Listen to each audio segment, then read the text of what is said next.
ఉన్నప్పటికీ ఇప్పటి నుంచి చేస్తున్న ప్రచారం సెపరేట్ కదా. ఇప్పటి వరకు ప్రజలు ఎంత ఉన్నారని కాదు, ఇప్పటి నుంచి ప్రజలు ఎంత ఉన్నారని మేరు కాబట్టి అభ్యర్థులను కూడా అనౌన్స్ చేసి ముందుకెళ్తున్నారు. కానీ కాంగ్రెస్ సిచ్యువేషన్ ఏంటి? ఇంకా వలసదారుల మీదే ఆశ పెట్టుకున్నారనే ఊహాగానాలు వినిపిస్తున్నాయి. ఎంతవరకు? ఆశా గారు, మీకు పేరున్నటువంటి పెద్దలు టీడీపీ నాయకులు శ్రీనివాస్ చౌదరి గారు, జనసేన నాయకులు శ్రీధర్ గారు, అలాగే అనలిస్ట్ అన్న రాజశేఖర్ గారు, వైసీపీ నాయకులు శేఖర్ రెడ్డి గారు, అలాగే ఐనీస్ వీక్షకులందరికీ కూడా శుభోదయం. ఆశా గారు, ఈరోజు కాంగ్రెస్ పార్టీ ఎన్నికలకు సన్నద్ధం అవుతా ఉంది. మేము కూడా సమరశంఖం పూరించడానికి మేము కూడా సిద్ధంగా ఉన్నామని చెప్పి మీ ద్వారా ఈ రాష్ట్ర ప్రజలకు తెలియజేస్తా ఉన్నాం. షర్మిలమ్మ గారు పిసిసి అధ్యక్షురాలుగా బాధ్యతలు చేపట్టినప్పటి నుంచి కూడా అవిశ్రాంతంగా మరి అన్ని జిల్లాల పర్యటన చేయటం, అనంతపురం అలాగే వైజాగ్ మరి సభలు నిర్వహించడం, తిరుపతి, మరి 3 ప్రాంతాల్లో పెద్ద ఎత్తున సభలు. ఓకే, క్యాండిడేట్స్ ఎప్పుడనేది కదా ప్రశ్న.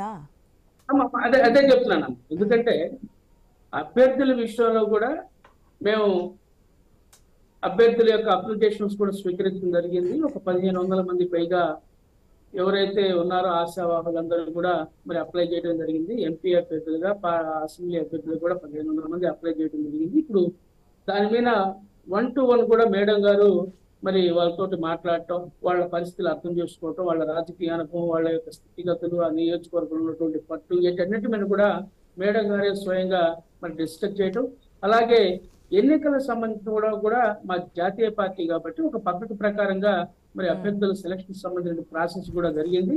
ప్రదేశ్ సెలక్షన్ కమిటీ కూడా మరి కూర్చొని మాట్లాడుకోవడం జరిగింది. అలాగే ఆల్ ఇండియా స్క్రీనింగ్ కమిటీ కూడా మరి అక్కడ కూడా మధుసూదన్ మిస్త్రి గారు అని చెప్పి ఆయన మన ఏపీకి ఈ యొక్క స్క్రీనింగ్ కమిటీలో ఉన్నారు. ఆయనతో పాటు మరో సభ్యులు, ఒక ఆయన కర్ణాటక నుంచి, ఒక ఆయన మరి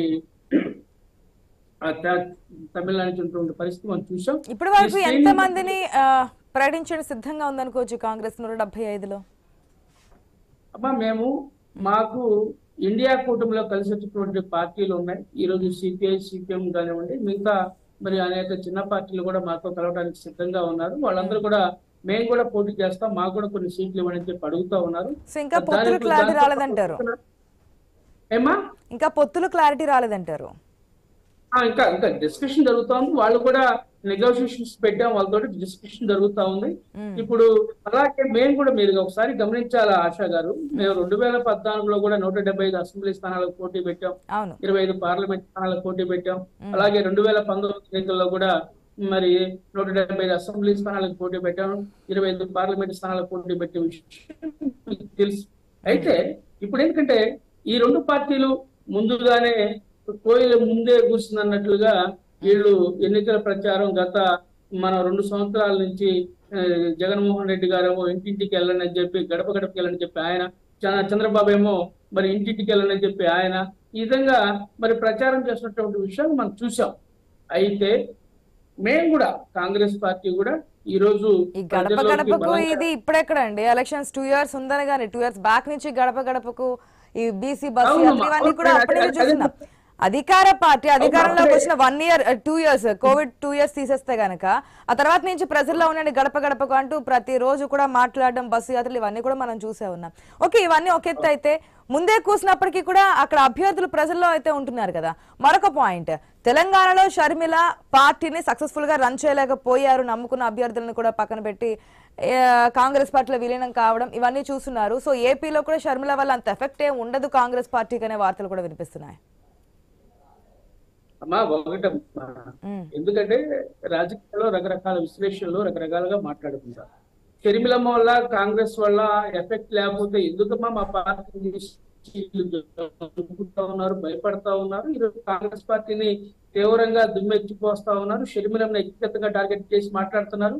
మీరు గమనించండి, ఒక మహిళ ఉండి షర్మిలని ఆమెను ఏ విధంగా ట్రోల్ చేసాం మనం చూసాం. అధికార పార్టీ వాళ్ళు ఎందుకు ఆ విధంగా ఈ రోజు జంకుతూ ఉన్నారు? ఈరోజు షర్మిలమ్మ గారు కడప నుంచి పోటీ చేస్తారని చెప్పి ఈ రోజు వైసీపీ నాయకులందరూ కూడా బెంబెలెత్తిపోతా ఉన్నారు, మీరు చూస్తా ఉన్నారు. ఈ రోజు మరి ఈ రోజు ముఖ్యమంత్రి జగన్మోహన్ రెడ్డి గారు మరి పరదాలు మాటన ఈ 4 సంవత్సరాలు 4.5 సంవత్సరాలు 5 సంవత్సరాలు పరిపాలన చేశాడు. ప్రజల్లోకి రాకుండా ఆయన పరదాలు మాట్లాడినటువంటి పరిస్థితి మనం చూసాం.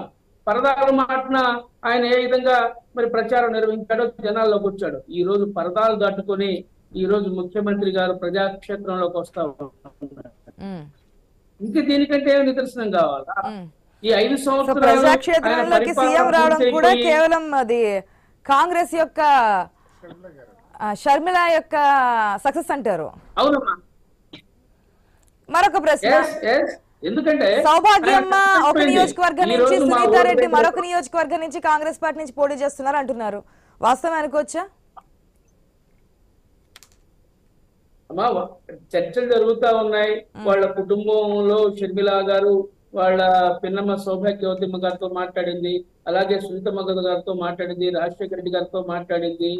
ఇవన్నీ కూడా డిస్కషన్ జరుగుతా ఉన్నాయి. మరి ఏం జరిగిద్దా ఏందనేది మనం గమనించాలా. అక్కడ ఫీల్డ్ లెవెల్ ఎలా ఉందనేది కూడా ఇవన్నీ పరిస్థితులు గమనించుకోవాలా. దాన్ని బట్టి షర్మిలమ్మ మాత్రం చాలా అగ్రెసివ్ గా మా పిసిసి అధ్యక్షురాలు ఎన్నికలకు వెళ్ళడానికి సిద్ధంగా ఉంది. మంచి అభ్యర్థులను కూడా సెలెక్ట్ చేస్తా ఉన్నారు. అలాగే ఈ రోజు మనం గమనించట్లేదు, గత వారం రోజుల నుంచి మరి అనేక మంది వైసీపీ సంబంధించినటువంటి శాసనసభ్యులు ఈ రోజు మరి కాంగ్రెస్ పార్టీలో చేరుతున్నటువంటి విషయాన్ని కూడా మీ దృష్టి తీసుకెళ్తా ఉన్నారు. కర్నూలు జిల్లా కానివ్వండి, నంద్యాల పార్లమెంట్ పరిస్థితి కానివ్వండి, అలాగే అనేక ప్రాంతాల నుంచి ఈ రోజు శాసనసభ్యులు వైసీపీ చెందినటువంటి శాసనసభ్యులు ఈ రోజు మరి కాంగ్రెస్ పార్టీలో చేరిన విషయాన్ని మీ దృష్టి తీసుకొస్తున్నా. ఎలిజా గారు కానివ్వండి, ఆర్థర్ కానివ్వండి, మురళి కానివ్వండి, ఇంకా వస్తారని చెప్పి వెయిటింగ్ లోనే కాంగ్రెస్ లిస్ట్ అనౌన్స్ చేయట్లేదు అనేది ప్రధాన చక్కెర. ఇప్పుడు కాంగ్రెస్ పార్టీ జాతీయ పార్టీ, ఎవరి కోసం వెయిట్ చేయాల్సిన అవసరం లేదు. మాకు సొంత బలం ఉంది. జాతీయ పార్టీని 2 సార్లు లిస్ట్ అనౌన్స్ చేసింది కదా, మరి 2 సార్లు లిస్ట్ అనౌన్స్ చేసినప్పుడు కనీసం 175 నియోజకవర్గాల్లో ఎన్నో ఒక నియోజకవర్గాలు అయితే అనౌన్స్ చేయాల్సిన ఉంటుంది కదా. కేవలం ఏపీకి మాత్రమే కాంగ్రెస్ జాతీయ పార్టీ కాదు కదా. పక్క రాష్ట్రం తెలంగాణ మనకి లోక్సభ ఎలక్షన్స్ జరుగుతున్నాయి. అక్కడ దాదాపు 2 విడతల్లో 2 సార్లు కూడా 4 స్థానాలు 5 స్థానాలు అనౌన్స్ చేస్తున్నారు. మరి ఏపీకి మాత్రం ఎందుకు జాతీయ పార్టీ అనేది ఒకటి టాగ్లైన్ మనకు కనిపిస్తోంది. కనీసం 175 నియోజకవర్గాల్లో ఎన్నో కొన్ని ఒక 10, 15, 20 సీట్లు ఎందుకు అనౌన్స్ చేయలేకపోతుంది కాంగ్రెస్? ఒకటి మేము ఫుల్ ఫ్లెడ్జెడ్ గా ఉగాదికి సిద్ధం చేస్తా ఉన్నాం. తెలుగు సంవత్సరాది రోజున మేము అభ్యర్థులను ప్రకటించడానికి మేము సమాలోచన చేస్తున్నట్లుగా మాకున్నటువంటి సమాచారం. మేము ఫుల్ ఫ్లెడ్జెడ్ గా ఎన్నికలకు వెళ్ళడానికి సిద్ధంగా ఉన్నాం. ఎందుకంటే మీకు తెలియదు ఏం కాదు ఆశా గారు, సీనియర్ జర్నలిస్ట్ మీరు, మేము ఇప్పుడే కొంచెం బలంగా మరి పునాదులు నాటుకొని జనాల్లోకి వెళ్ళేటువంటి పరిస్థితి. ఈ 5 సంవత్సరాల అవినీతి, అహంకార, దురంకార పాలనకు చరమగీతం పాడాలన్నటువంటి ఉద్దేశంతో కాంగ్రెస్ పార్టీ వ్యూహాత్మకంగా అడుగులేస్తా ఉంది. అందువల్లే కొంత జాప్యం జరుగుతా ఉంది. అంతకు మించి ఏం లేదమ్మా. అయితే ఒకసారి మీరు ఆలోచించాలి. మాట్లాడదామండి సైదా గారు. ఒక నిమిషం డిబేట్ కంటిన్యూ చేద్దాం. దానికంటే ముందు న్యూస్ జిల్లాలో షార్ట్ బ్రేక్ తీసుకుందాం. Stay tuned.